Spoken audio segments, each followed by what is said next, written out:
All right, everybody, we got a good one today. I got Steve Kipnis and Briana Haino coming on a pod with Steve and Briana by your house.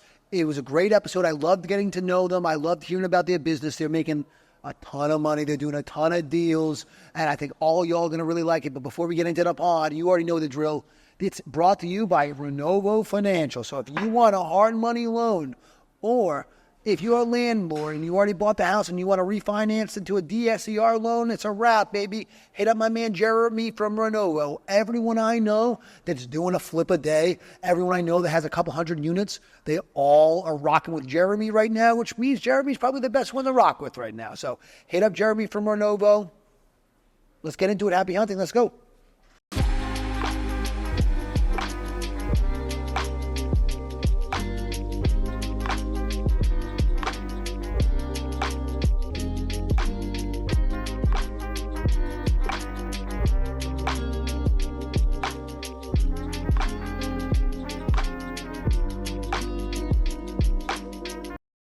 All right. Well, hey, thanks for coming on. This is a long time in the making. We've talked about you coming on for a bit. You and I have talked a little bit back and forth on Facebook. I'm glad we made it happen.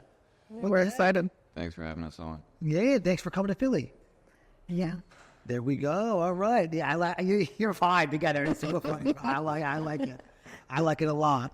So, these are my favorite types of pods that I do because, like, you guys know each other obviously super well, but I don't really know you super well other than I know you buying a lot of fucking houses. Yeah. So these are kind of like my favorites because I think it's a good landscape for me to kind of get to know you. So that's, I don't know if you've seen many episodes of this, but basically I just want to have a conversation. I want to get to know you, want to learn about your business and figure out what things about your business and about how your brain works that I can kind of take and implement for myself.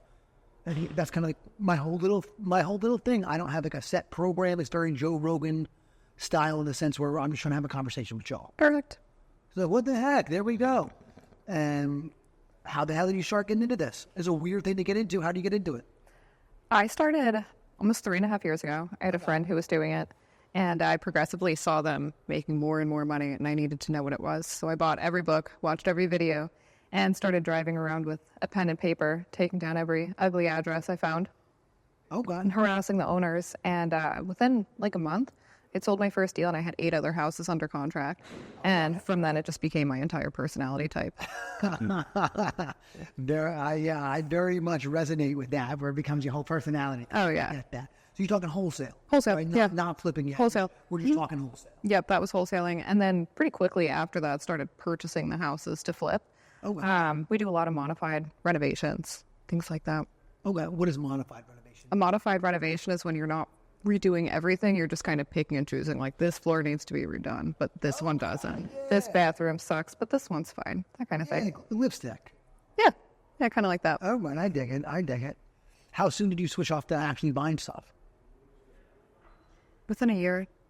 Oh, yeah, respect. Within a year. Yeah, the first year I did just over 50 deals. My first year of wholesaling. So from there, I was pretty confident in moving to the next step. Yeah, let's go. I would be confident too. What the heck? Yeah. Steve, what about you? How do you get into this? I think I saw you on Facebook recently, not up here, or on Instagram. You posted like the first house that you bought when you were having a W-2. I had a W-2 job in 2014, and I started with rentals. So I bought 20 single-family houses in Central Jersey, kind of quick. And then I went from rentals to flipping to wholesaling and flipping at the same time. So mine was a little different. Yeah, so you just started just straight up as a buyer. Yeah. I respect. Landlord. I didn't flip for like the first 3-4 years. Okay. And somewhere like 17, 18, I started flipping. And then we started going direct to seller, where we wholesaled and flipped. So I started as a landlord. Okay. Yeah, a while ago, my buddy Mark Morey was a guy. If you get something trending, Steve Kipnis will buy it, bro. Send it to Steve. Yeah. I dig that. You got a good reputation being a big buyer over there. Yeah. Do you still hold rentals or? I got to a point, I had 100 of them, single family houses, and then I made a decision just to start selling off all of them. And I have about like 20 or 30 left. So we sold probably like about 70 of them. And we're still in the process of finishing off because you have to sell them one by one. Okay. So it makes it and they're all occupied. So it's harder to sell occupied houses. So they don't want them. Yeah. Unless you want to take only a little bit of money. But like, that would be silly for you. They sell for less. The showings are harder, but you don't got to get the tenant out, so that's good. Yes. But yeah, we're still selling them off. It's just, it takes a while when you sell them one by one.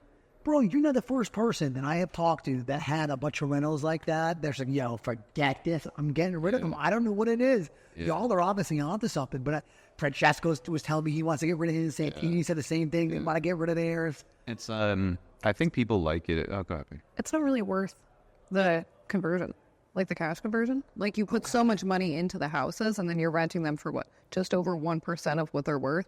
You're not really making anything after the tenant turnover and renovations you have to do in between tenants.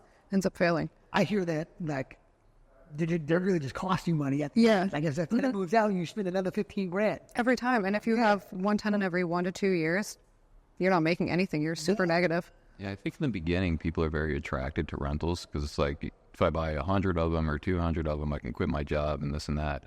And then after a few years of owning them, and you got to do your tax returns every year, so you look at the actual financials of them, and you start to see like some of these are actually losing money every year.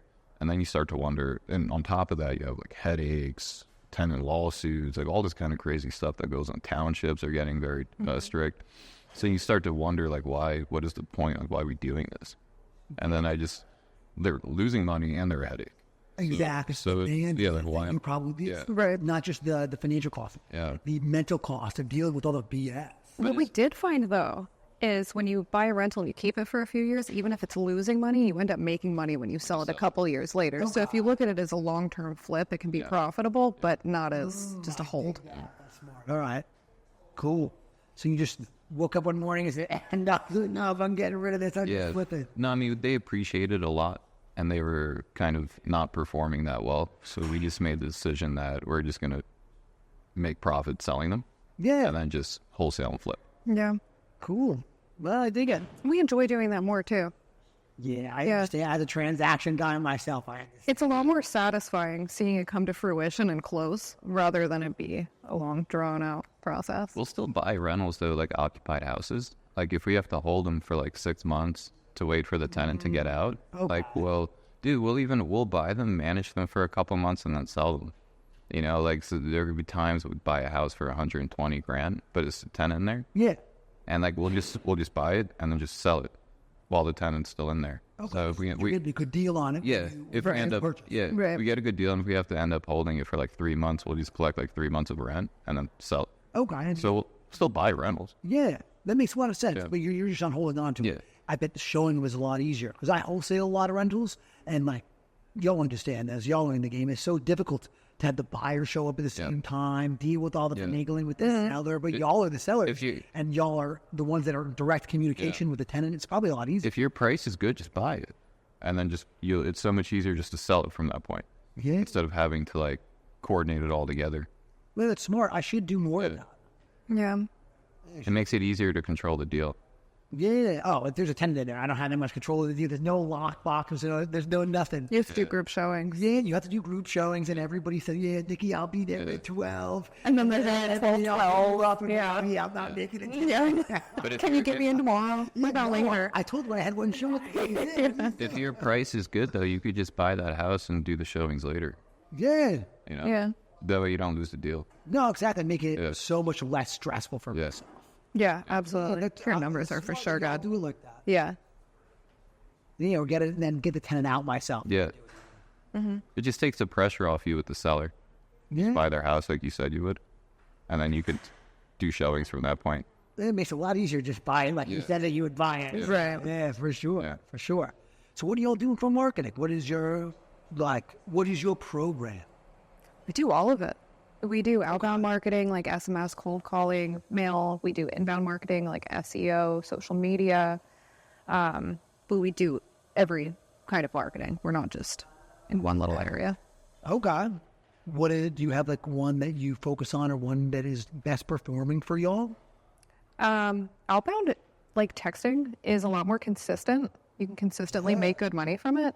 But then when you do things like PPL or SEO, it's less consistent, but the deal quality is a lot better. So, I mean, we love them all. They're just different.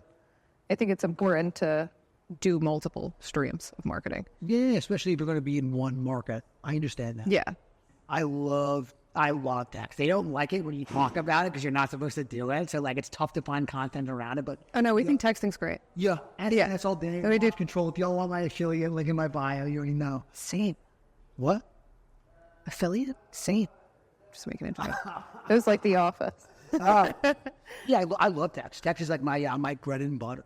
Yeah, mine I too. never did good with the cold call, but text is like my bread and butter. Yeah. Yeah, texting's great. Well, y'all do the PPL? Mm-hmm. Have you all liked it? Yeah. Yeah, it's quite expensive. And it is not consistent. You get a lot that you have to filter through, but that's where having creative exit strategies has helped us. Like, we do a lot of novations from PPL rather than cash deals because you want it to at least cover the cost of what you're putting out. So if we can suck some juice out of it, we'll do that. Okay. I get that. Yeah, I've had a mixed experience with the people. Last year was so hot for me. My KPI, the KPIs, they were so consistent for the year. And then this year, I don't know what happened. There was like the cost in jerseys sky. Very expensive. Even in like bad counties too. Before like a Salem or like a Cumberland County, it was the 2s. Now you need to be like the 4s or the 5s. I don't know what happened. Did you use just one source, or did you use multiple sources of PPL? I just used one. I've tried another one and I had a bad experience. I've been using property leads for a while, but the cost is on through the roof now. Do they have a fixed rate? What do you mean? Like where you have a set amount per month that you're putting into the system, and each lead has a set cost. Like the one we use, we have a fixed rate, so we're paying like $350 to $380 per lead. Oh no, it's not fixed. It changes honestly on the hour of how much things cost. Does it automatically send to you, or do you have to? You automatically get it. What do you guys use it? I speed to lead or something? Yeah. Yeah. Nice. We don't know what the leads are. No, they tell us. They tell us where the source is. Yes. When I send you the screenshot when it comes in, it tells you the source. Yeah. That's cool. Do you believe them? I believe them because the sources seem to be honest. They're not the same source every time. And the price is slightly different even on fixed lead, depending on where the lead came from. So I think they're just throwing that cold call and SMS junk into there. Yeah, they do for sure. Yeah, For sure, they're stealing. for sure. But they're vetting them as well. Like if it's an SMS lead, they're still calling them to vet the lead that they want to sell. Yeah. Okay. I mean, I still think it's worth the money, even if it's an SMS lead that you didn't get. Oh, yeah, because you don't have to deal with any of the marketing yourself. Yeah. Pay some other company to do it. Right. You just get the fruits of the labor. Right. I- Exactly. And convert it because they've already proved to be interested. Absolutely. Yeah, Yeah. Yeah. Yeah, I've had a good experience. Last year I did great with property leads. The first 2 months of this year I did great. They burnt me for 2 months. But this past month's been all right. So I'm gonna stick with the property leads. Property leads. Yeah. So how many you guys are? It seems like you guys are buying a ton of houses. Yes. How many fucking houses y'all buying right now? I think this year we have around 70 so far on the board. More than that, because that was about a month ago. It was around 70. Yeah. So they're either houses that we bought and sold, assigned, or in the process that we bought but haven't sold yet. Okay. Cool. Yeah. I like how y'all put on social media just like the screenshotting your signature on the Yeah. That's fly. I like that. It actually converts a lot of leads. Oh, It brings a ton of business to us. Yeah. Oh, whenever I post a big check or something like that, then all of a sudden I wake up and everyone's saying, That's helpful too because you so start silly. getting other wholesalers who want to JV with you, and that's a huge stream of income as well. Just being a helpful person. heck yeah. No, it's good. Yeah. Everyone wants to do business with people that they know, like, okay, that Will I go with produce. that. That person's actually going to make it happen. Exactly. Nice. I dig it. Yeah. So how do y'all work together? Tell me about your little thing. Y'all have such a weird little dynamic. I fuck with it. So happy. So we have I think it's a 9-person total team. We have acquisitions guys, we have a dispo girl, we have in-house agents, we have a business development officer, we have someone who runs 10 because we have a social media manager. So 10-person team now. All right. I didn't realize that y'all had that many people. Yes. Yeah. I do really well with the operational stuff. He does well with numbers. So he kind of gives the final veto or okay of where the property is going. But I've set up all the systems and operations, put everyone in their positions. Okay. Yeah. So you sound like you do a lot more of the management. Okay. Yeah. Okay. Yeah, I still You seem do. like you wouldn't want to have to talk to that many people. I do better just performing, and I sometimes like in management will get a little. If you put him too in the weeds, like with having to, let's say, like not discipline, but set a barrier, like state something, he'll be a bit aggressive, and it can be off-putting because we're not dealing with people like us. We're dealing with people that are like, they're employed. You know, they're not. They need to have more stability, have a job. They need more stability, and they need to feel safe. Yeah. So when you put him in there, he can make people feel a bit unsafe. So I bring kind of a motherly energy to This is them. good. Yeah, this is good. Very nice. Yeah. Yeah, all right. Yeah. I understand that. Yeah, it's good that you have a buffer then. Yeah. Yeah. It works good this way. She's like their mother. Perfect. Yeah. Yeah, very nice. Yeah. So how many sales guys did you say that you had? We have 2 acquisitions guys, 2 in-house agents, and then we have an inbound acquisitions guy that he sets up all of our like SEO and PPL and all of that. He handles all of those sales, mail, all of that. Yeah, and then we have our outbound acquisitions with 2 gentlemen, Okay. Yep. All Americans? all Americans. We do not have any VAs or anyone out of country. No. Oh, I dig. I had that for a while. Actually, I took that route, and it was not productive. Not productive at all. Why do you say it was not productive? They're great for like administrative tasks. Yeah. But when you put them on the phone or texting can be okay, but there's a lot of non-American cues that they'll use that are very off-putting to Americans. So even in emails, whatever, it just seemed to not be very productive. And then when you start exploring the higher cost of VAs that are like $10 to $14 an hour, ooh, you might as well just have an American. Yeah. So it's like much better. You can put them in front of the sellers and they know what to do. Yes, I definitely know what you mean. Yeah. Yeah, I have a VA that's been with me for a long time. I'm currently in the process of switching up some of his responsibilities. What does he do? So he does a lot of admin stuff for me. And he also has been like my transaction coordinator for a little bit now. Nice. But at this point, like, you want to slow me down, get me involved in the transaction coordination. And like with him, very, very much in line with what you just said, there's a lot of cues that like they maybe not will pick up on, and it'll kind of mess up some of the communication. So having him, if it's a simple seller or a simple buyer, there's no problems. Right. But whenever there's any kind of complexity, then I got to jump there. This is where you need an American. Like our TC is an American. She is not an experienced TC or anything like that, but we've been training her, and it's great because we've had extremely complex deals come across our board. Like we had one in Middletown that it was 3 houses on one lot. We needed a bulk sale. We needed the whole 9. Everything had to be done. And there's no way someone not American could have handled talking to all the different townships and attorneys. Like it had to be a real person from here. For sure, yeah. I'm trying to move a little bit more like y'all have it set up. That's great. We actually have the buyer pay the TC fee as well. So we're responsible for it. Yeah. Oh, so it's that. How much is the TC fee? 300. Nice. Yeah. Everyone keeps telling me, Nikki, just do that. The buyer will pay for it. Put it on your side. Yeah, and then if they- he'll pay for himself. Well, yeah. And then if they give you an issue about it, it's still worth you paying. But for the most part, no one gives you an issue because they see how hard your TC is working. They're calling the buyers, they're scheduling the showings with the sellers, and they're taking care of everything. Yeah, for sure. Yeah. Yeah, I gotta hurry up and get on that. And plus, like, he'll text them, it'll be in green so they don't respond. So, that blue text means Blue text means so much. If y'all trying to get more money, y'all have an Android. Keep it, but you need to get an iPhone with each other to do business. All of our sales guys use their personal lines as well because the blue text. Our conversion rate is so much better. They don't want to. If they see the green text, they think you're a VA. So they're not. Yeah, they think you're spam. Yeah. Hey, it's really true. Mm-hmm. It's funny. It's funny. Yeah. How many do you know what like percentage of these you're flipping versus what you're wholesaling? Because really, you're just an acquisitions business. It sounds like. Yeah, we're a sales and marketing company. Opportunists when it comes to like what leads come in. What my strategies am I going to make the most money with? We look at each individual deal. We try to buy everything. Okay. And we just end up doing better financially when we buy. But if the house is unattractive or we don't like it for whatever reason, then we'll switch into assignment. Okay. But we look to buy first. In regards to like what the ratio is, I don't even know. Something I will say, though, is a lot of investors are kind of off-put by that we also purchase houses. Like, it kind of freaks them out. They're like, are we not getting good deals because you're buying the good deals?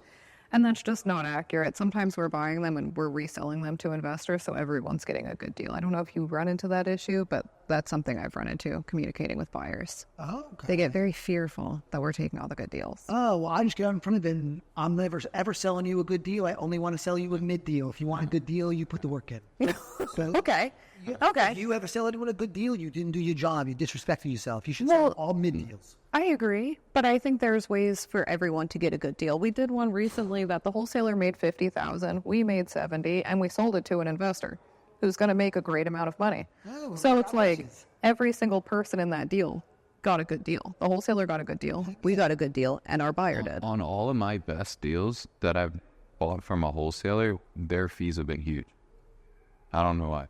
You know Yeah. what? But when their fees are small, usually the deal sucks. Yeah. When I It buy it. sucks for everything. Yeah. No small deals. Yeah. Mm-hmm. I say it all the time, like no 5 pieces. I'm not going to do little 5 pieces on it. My best deal, the wholesaler made $85,000.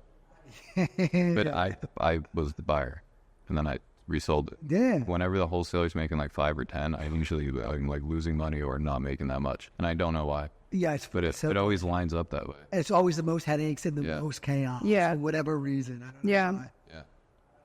Absolutely. Yeah, that's super funny. Yeah. I dig it. Y'all approaching it, it sounds like. Yeah. What the heck? It's a very good yin and yang. I like it a lot. Y'all like working with each other? Yeah, we really do, actually. I mean, I do. He's laughing. I'm like, I do. Overall, yes. We do get into like many arguments about anything. It's usually about renovating versus just selling. Yeah, I want to never renovate. He wanna doesn't want to. She wants to renovate. I never want to renovate. Yeah. If I have an option. It's just like over the past like 4 years, I've been able to look at like the numbers. I'm like, okay, these are houses I renovated. These are the ones I didn't renovate, or these are ones that we just did clean out and sell. Yeah. And the way the numbers lined up over the past 3 to 4 years, I consistently do better on houses that I either don't renovate or do a very light renovation on. Okay. And anytime I'm losing a bunch of money, it's always been on the renovated houses. Yeah. It's just when you collect enough data over the course of like a long enough time, the information in there is relevant. So I looked at it and I was like, there's something about renovating. I don't know what it is. Maybe I suck at it. I'm not sure. But consistently all the time, it's when I get smoked, it's on renovated houses. Yeah. Maybe I don't renovate too many houses. Yeah, I understand. Maybe I'm just bad at it, but this is how it lined up for me. And I've talked to some people in the industry, also high volume flippers, about this particular topic. I'm not going to name names, but like I've spoken to a few of comparable experiences. When they get smoked when they renovate, and they do better when they sell on lighter renovations.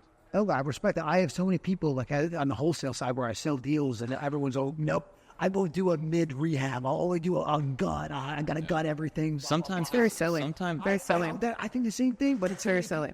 I'm sure You're shrinking your profit margin. Sometimes it's not. Sometimes it's the better way, but I just think it's a mistake when they go straight into only that. But that's what he's And talking about. yeah, they don't look at like any other way to do it.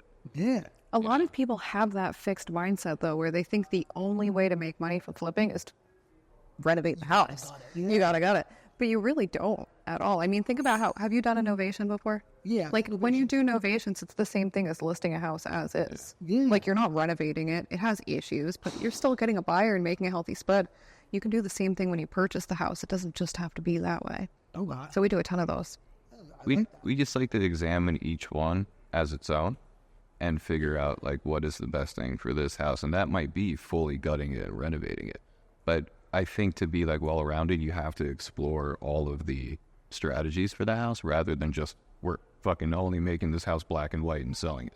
Yeah. You know? Very seldom is that the only exit strategy. And if that's the only exit strategy, it's probably not as good of a deal as you think it is. Right. Yeah. So, yeah, but as far as working together, I think we both like it.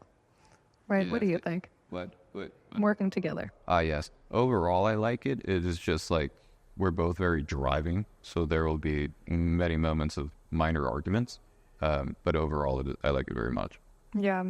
I think it's important. I think we're both the kind of person that wouldn't do well, or the kind of people that wouldn't do well with someone that has a W-2 job or a different lifestyle.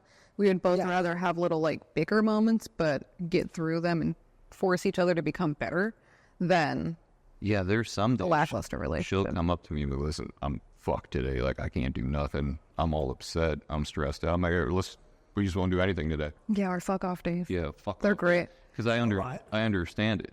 You know what I mean? Because there's days where I'm like that. But Well, like, you probably have it too. As an entrepreneur, you have these times where you're in the weeds for 10 days straight. Nothing, you have to be doing everything for 10 days. Day 11, you're burnt to a crisp. You need to take a day. I gotta let my hair down. Yeah, exactly. You gotta let your hair down. Yeah. but we understand when those moments happen. So because we're able to relate to each other. Yeah. And that's very very helpful. Someone non-entrepreneurial wouldn't be able to comprehend it, I don't think. Okay. They're like, why are you being mean? Yeah. Why are you distracted? Yeah. Right. And our days to day-to-days have so many stressors. You've Like, I mean, seen we're me. dealing with Like, real you're- problems. You're somewhere else. Yeah, motherfucker. I am. I'm doing my shit right now. What are you saying? Yeah. It's nice when you work with your partners and you understand that. Yeah. Yeah. And we both have very different roles. We're handling different things. So we can give each other outside input to a problem that someone else wouldn't necessarily understand because they're seeing it from close enough but far enough away to be able to give you good advice. Okay. Yeah. I dig that.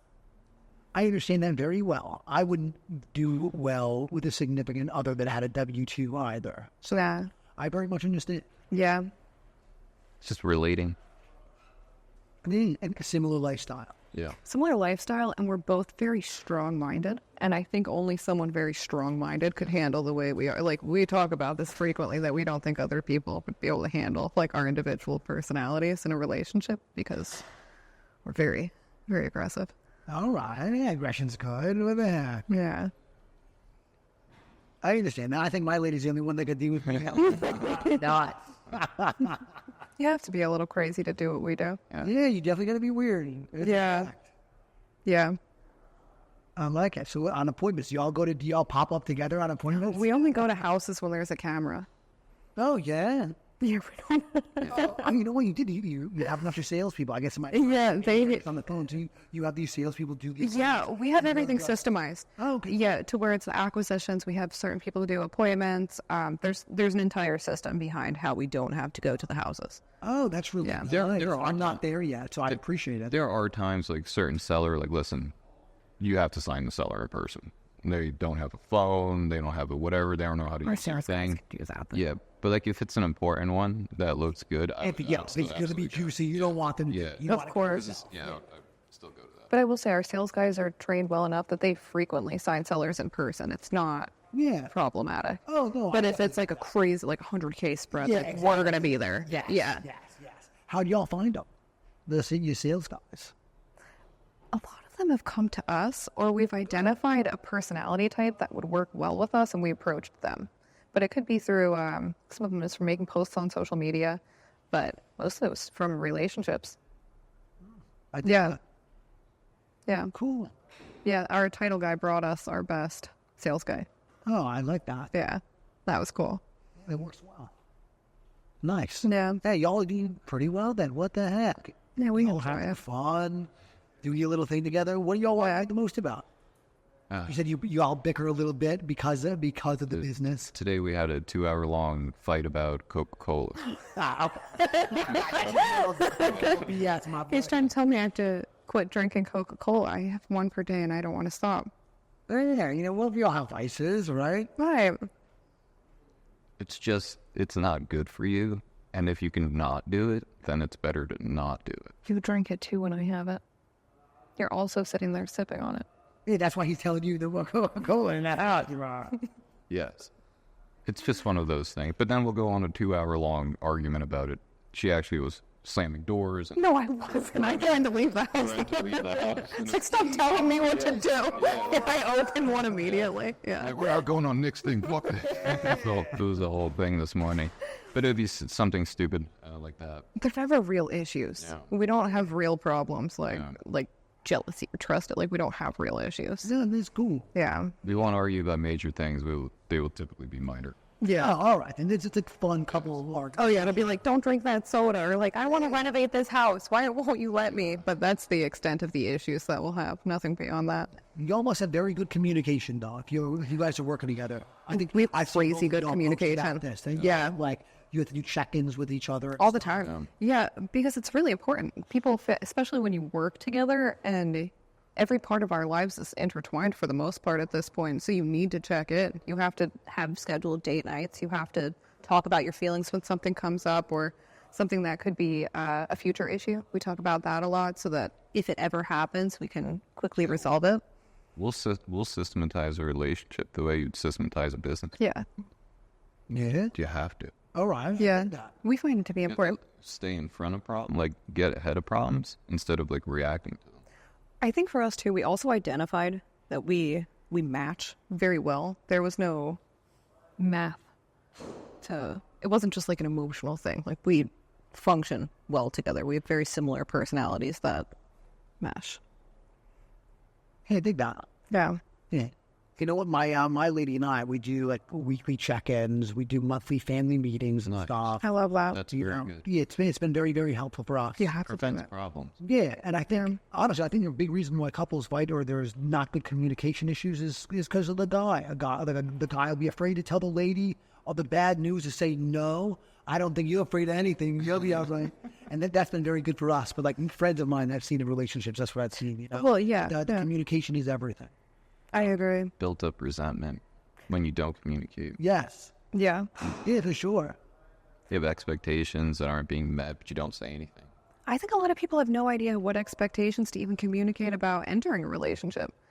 They're just going off of their pheromones and end up in a relationship. The date. What is it called? Hard dating, easy marriage. Easy dating, hard marriage. Well, the theory is that when you're in the dating phase, you should really be getting to know one another. It shouldn't be so much about dating. You should be dating when you've married your match. You know? Say that again. Like,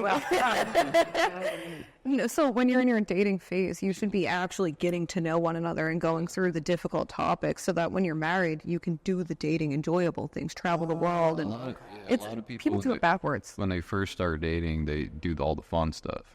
They go dates and vacations and just have a good time. But when you first start dating, you should actually be doing the hard stuff. Right. Because what'll happen is if you're just like having a fun time, not having relevant, important conversations, and then you become like married, now you're having the hard conversations too late now. Yeah, it's too late. too late Too late. now. You smoked. What do you think the hard conversations would be?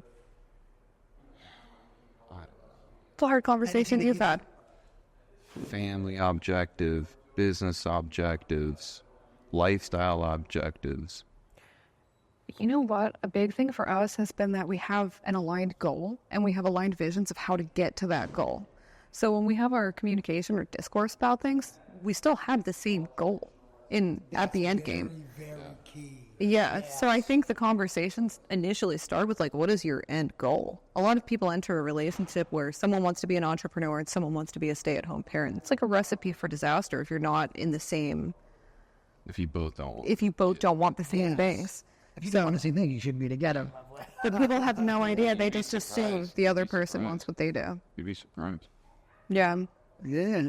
I don't know.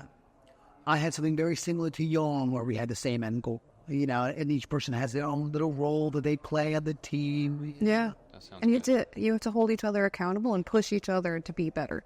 Like there's nights where it's 8:30 and I'm like, we have work we have to do, and he's like, I'm so tired. Can we just lay down?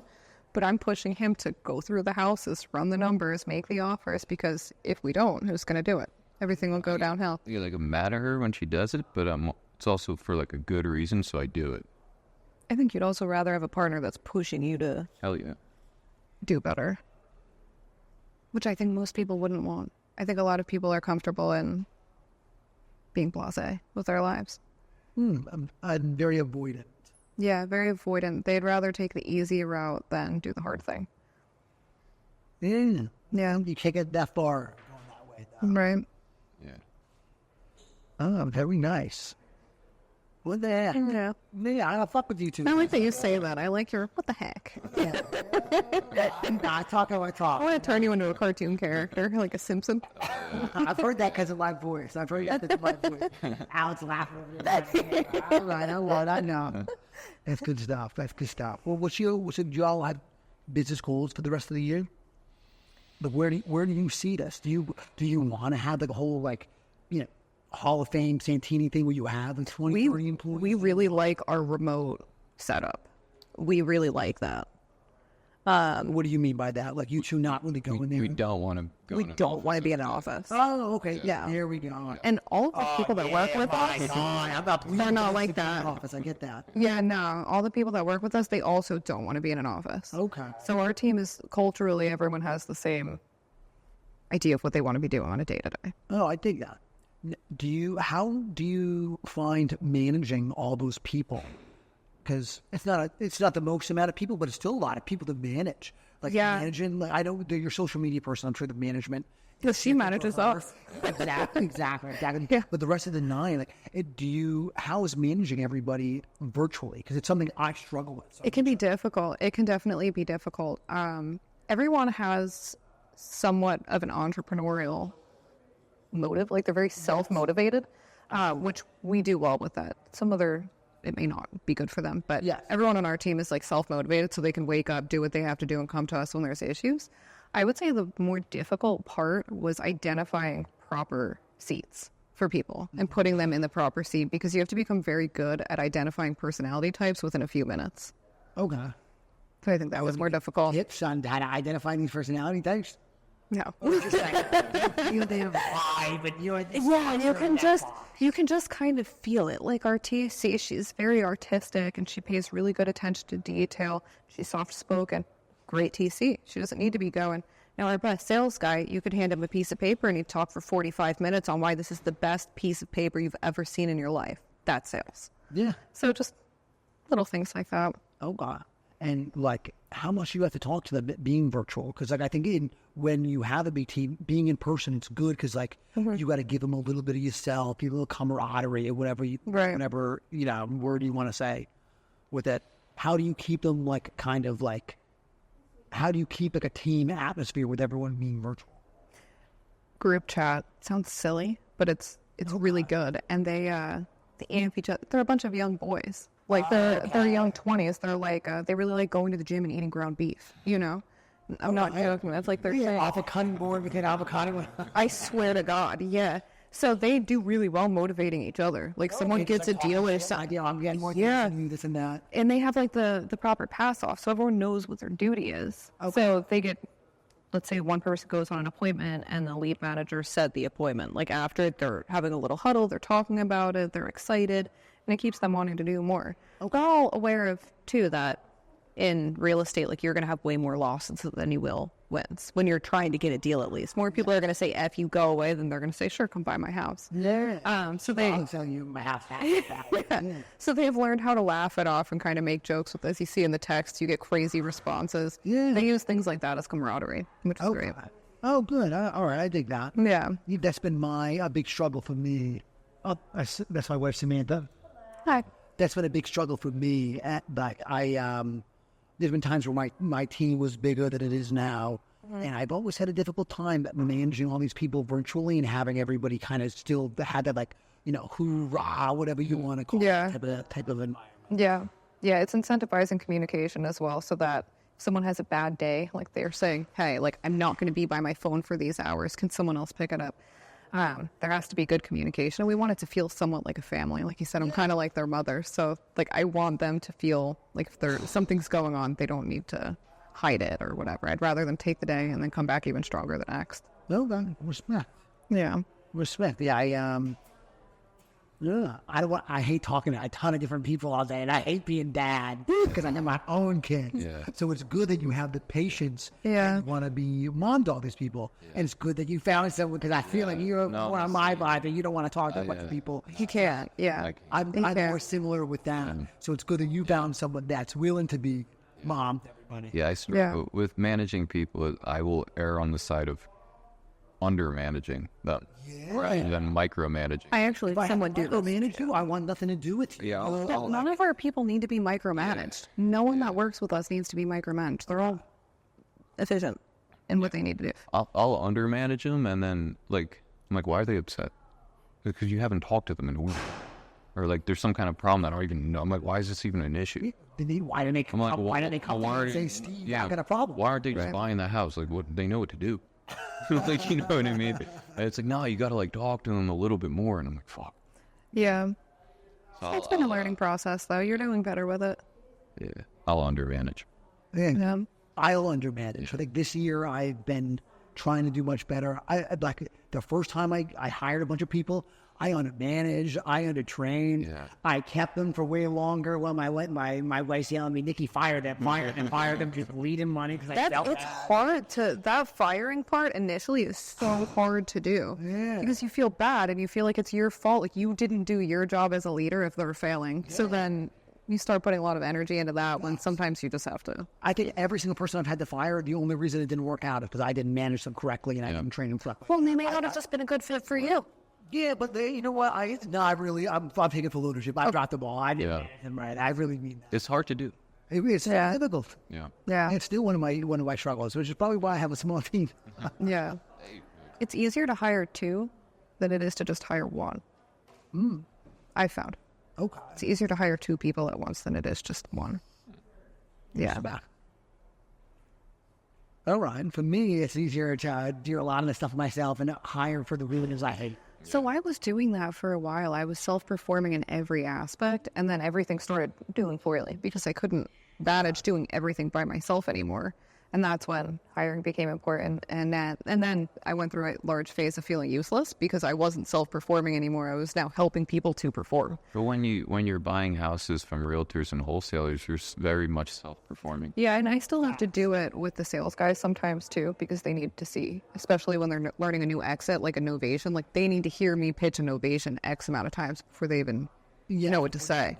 So there's two different real businesses within it, right? There's your direct-to-seller business, which is its own thing completely. And then there's you buying from realtors and wholesalers and referrals, and that's a completely different thing. So it's Completely different completely negotiation. different thing. Completely different. So it's like, even with the negotiations, like with sellers, like when you negotiate with a wholesaler to buy a house, it's way different than when you're negotiating with a homeowner. Oh, yeah. Yeah. So it's like, you can like try to phase yourself out of your direct-to-seller business, but you can't do that when you're buying from other people. You have to be very involved in and super self-perform. Yeah. So it's like you got to, in our opinion, you got to be able to do both of them. Because they feel like you're going to pawn them off to one of your salespeople. They're going to stop sending you the deal. So I want to work with you directly. Yeah. Like if you're trying to sell me a house and I'm like, all right, Nick, sorry, I can't talk to you because I'm building, systematizing my business. You have to talk to John over here. You're going to be Cool. I'm going to send it to somebody else. Yeah, exactly. Because you want to sell it to me. There's a couple larger wholesalers in North Jersey that they only have VAs work for them, and they kind of push everything off to the VAs. And I found that I don't want to communicate with them about deals at all because, like, if I can find the time to talk to your VA and I'm running these two businesses, why can't you find the time to sell the deal? Like, why am I talking to someone that can't communicate with me? No, just So, I mean, and that's the same thing we were talking about with having VAs running your business. You need American people. you do. Yeah. And sometimes you just got to do it yourself. Yeah. No, 100%. Like if you're trying to sell me a house, I'm giving you me. Like, you know what I mean? I'm trying to buy it for you. I ain't gonna pawn you off to somebody just because I'm trying to systematize my business. No, like it's important for you that I answer, and I'm going to answer you and try to do what you need. Yeah. Yeah, that's key. Yeah. I think, and all the biggest people in our little market, they operate the same way. Yeah. No matter how big their team is, like if you send it to Yeah. Well, if you don't self-perform, your team's going to lose respect for you. facts. Yeah. So you have to. Yeah, they got to show you still bringing in a vacant. They got Yeah, exactly.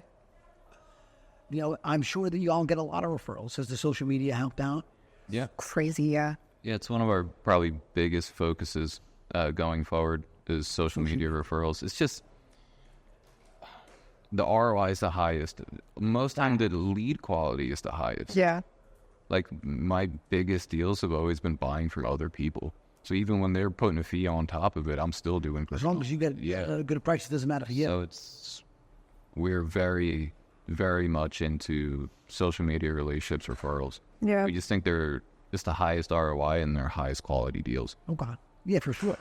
And not even just about buying the houses, but we genuinely want to be a resource to anyone who's starting to wholesale, realtors that don't fully understand it. We want to be a resource for them. We have people call us all the time with questions that we've never done a deal with them, and we maybe never will do a deal with them. But if we can offer them something to potentially get us deals, we want to do that. Yeah. That stuff compounds and it snowballs. Yeah, and it can help with other goals too. We're always going to maintain direct to seller, but we're pushing hard for social media, content, relationships, Yeah. all that side. Yeah, it's very helpful. Yeah. And before you all got together, I know you've always been on social media. Yes. I don't think you were really. You didn't put much content out, or am I crazy? I was doing like It's less very videos. different. Yeah, more static stuff. Okay. And they all videos. flopped. All the static posts would flop. Yeah. That's not It your was- fault. Static post flop. They were also boring. Very boring. They weren't him in a trunk. That does well. Yes. Yeah. So I'm sure now the difference in people that probably reach out is probably pretty huge. But I don't Yeah. know, maybe not, bro, because everybody knows you, so maybe a little different. Yeah. No, it's increased. It's significantly increased. It's increased. Yeah. His phone goes off all day now. From people he hasn't heard of in a while, random wholesalers that like significantly increased. Yeah, we look at like Facebook and Instagram as like just like it's their own CRMs, where it's just like every contact point that hits you is just like a raw lead, and now we have to sift through these raw leads to pull out the opportunities. So it's like its own kind of thing, where it's like you have a raw lead, then you have to sift, find like the actual lead, and then convert that. How do y'all track it, the leads that come in? Because I wake up, I've been yapping my mouth on social media for so long now, like I wake up to like 5 leads. Yeah. But the thing, you know what? I think you're right where some of the deals could be some of the best from social media, but I think the lead quality is also the shittiest. Right. Like, it's difficult for me to track, so I can't tell you, like I can tell you with my SMS or I can tell you with my PPM. Right. I'm not sure exactly how many leads that come in, but it seems like most of the people that send me stuff, it's garbage. Yeah. And then out of the garbage, there'll just be a heater. So I'll take the heater, you know? But even with the garbage, the idea is that contact, that the person that's getting the deals. Database. Because they're, Database. Cell phone email. yeah, we use a database. Database. Yeah. Yes. I just forgot what I was going to say. Okay. Yes. When the contact first happens, we have a database of every single contact of any human that has ever tried to sell us a house. Okay. So when, say you're just a random, like we don't know each other. Yes. Yes. Okay, good. The random wholesaler makes contact with you. Hi, Steve, buy this house. The first thing I'll do is I'll put them in our database of humans that tried to sell us a house, because what we'll do later is we're going to massage that database. We'll reach back out to them maybe once every 2 weeks and just create. What do you have going on? Yeah. Exactly. Because it's not like a standard seller how when you reach out to them, they have one house for you. Even if a wholesaler sends you a crappy deal, the chances that they're at some point going to get a good deal is pretty good. Pretty high. You're sending you one, even if you just get one deal a year from them. And I even want them to continue sending me the bad deals. I want to be the first person they think of when any deal comes across their desk. I want to look at the bad deals, give them a number, have them renegotiate if they need to. I want to be the first point of contact they're making when they get a house. Okay. So Smart. So- It's tough to keep up with all these people. Yeah. We create a. Social media helps though, Yeah. staying relevant.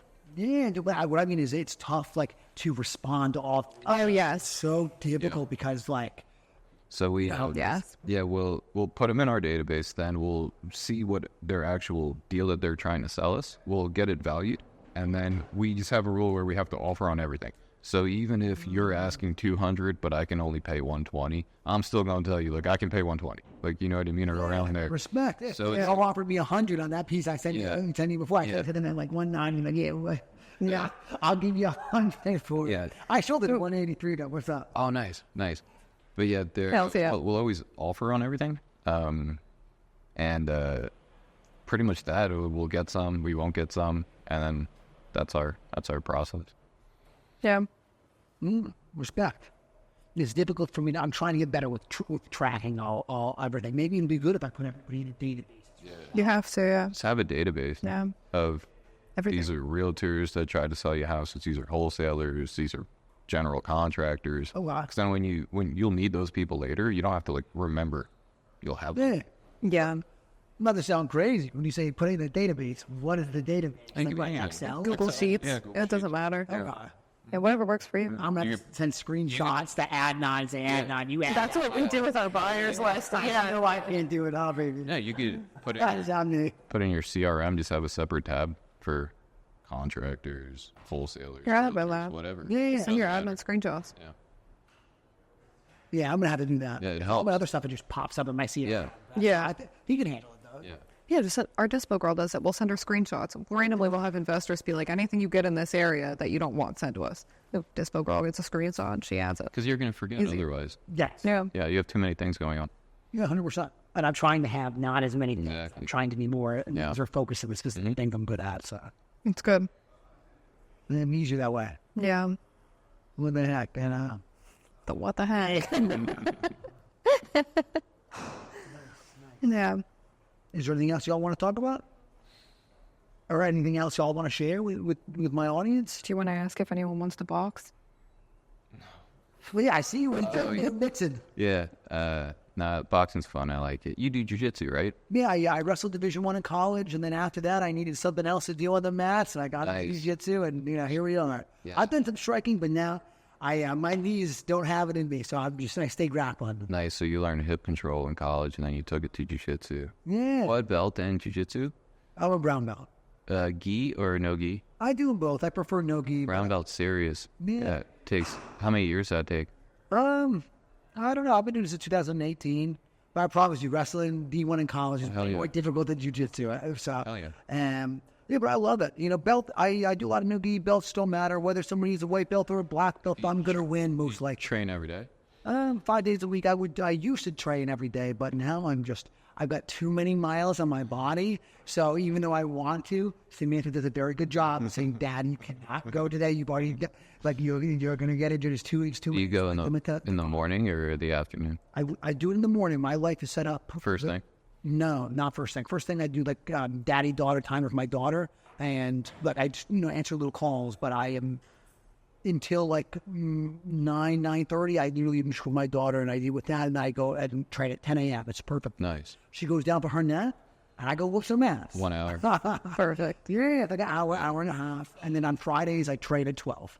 But I find if I train at night, it takes me too long to go to sleep, and I eat too late, and it messes up too much of my schedule. For years, I trained at night. But it's better for the rest of my day if I do it towards the morning. Yeah, you got to get the energy out in the morning. Like real estate guys with you? You know what? No, Mark Mori, I got him to start doing jiu-jitsu. Nice. But other than that, no. If anyone wants to get it, you can get It's good. It's good to try to get as many real estate guys to go with you because, when you beat somebody up, it, deepens your relationship with them. Facts. And then, Yeah, I know you mixed with Anton that one time. Yeah, Anton. I sparred with a couple of guys. That's good because now it's when you beat each other up, it's all right, now we can do anything. You know what I mean? So it improves the relationship.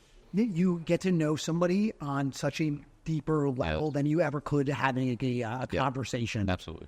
But doing a couple rounds with somebody, man, it's equivalent of knowing them for years. Yes. For how most people know. Like sex.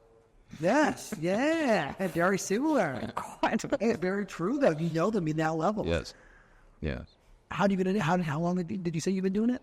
I was boxing 3 years when I was younger, from 18 to 21, and then I stopped for a very long time. And about a year ago, I picked back up again. So probably a year, roundabout, and just American boxing, nothing else. Yeah, how many days a week do you do it? 4 or 5. Well, that's perfect. Yeah, 4 or 5. How old are you? 34. Oh, don't do it any more times than that. Fine. You don't need to. No, the only thing I do is run and box. Nice. I'll box in the morning, then I'll run 3 miles in the afternoon, and that's it. No weights, nothing. I'm not trying to lift weights. Hey, Nah. that. They make me all tight and non-flexible enough. Oh, you got a lady. You don't need to be. I got to be on the board. You got a girl. You know, like that. That's why I'm not doing that. I'm already locked up. Yeah. But it's very good. I like it a lot. If anyone wants to box, please message me. Yeah. He needs this. No rumble. He really needs this. Very good.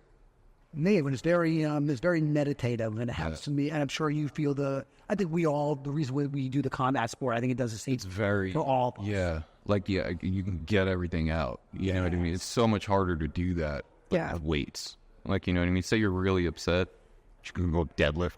You know what I mean? Like, what is that? Like, bicep curls.